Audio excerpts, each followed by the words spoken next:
Hello, vintage outboard motor fans. This is T-Mike out here on Toledo Bend Lake. I'm making another video today. Today's video is going to be a video I've been wanting to make for a while. I get some questions on this one and I don't have a video. It's how to adjust the low speed needle valve on a 1958 10 horsepower Johnson.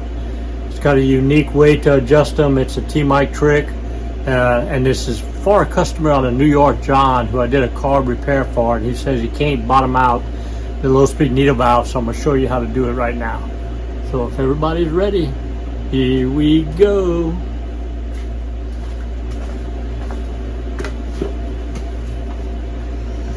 Okay, so normally on a carburetor, you take the low-speed needle valve and you screw all the way in till you bottom out, and then you come out, turn the half, start the motor, and then adjust it inward till you get the right setting. Okay, pretty simple. They got threads on the low speed needle valve. They got threads inside the carburetor. They catch and they pull them in.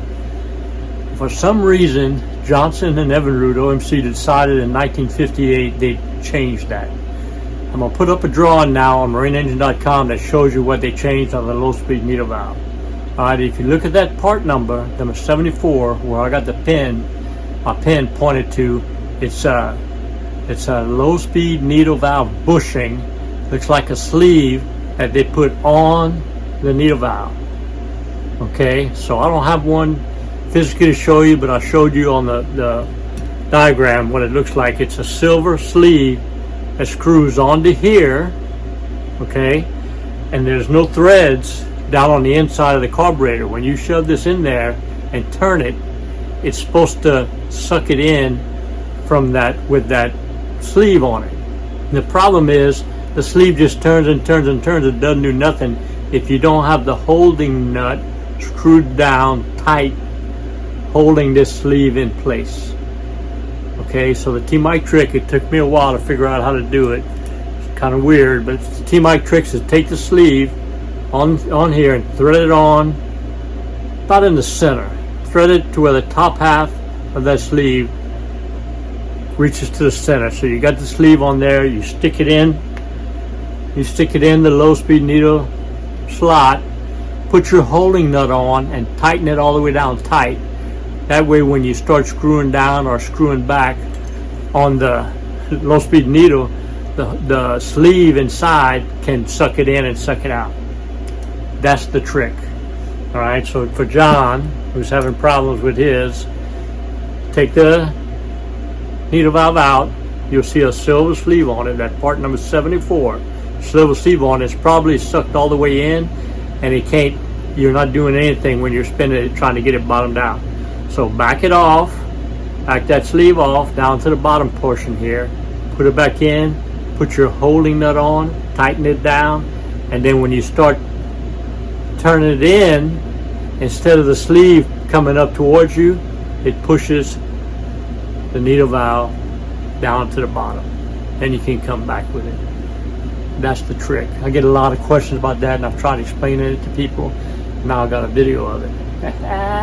The TMIketrick, how to adjust the low speed needle valve with the bushing on it on a 1958 10 horsepower Johnson. All right. I love it. I got all the videos and I'm missing just a few, and when somebody asks me a question like John did, I hurry up and make a video, put it online so we can all share the wealth. All right. Hope y'all enjoyed the video. I know I did enjoy making it. See y'all next time.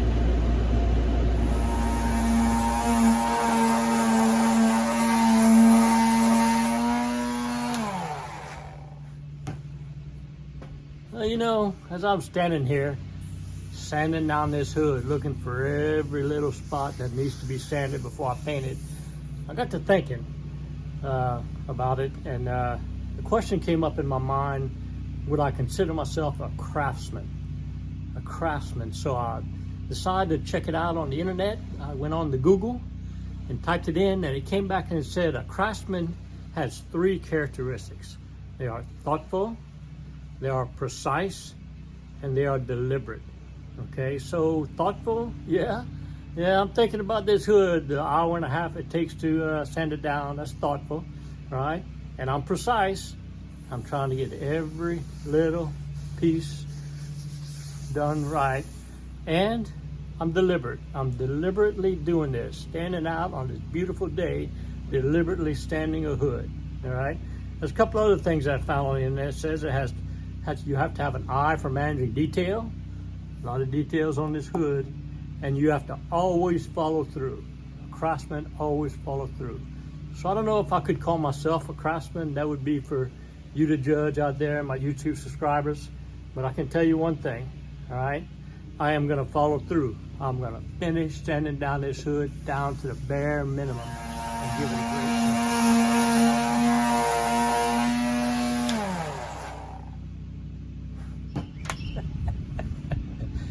great See you on next video.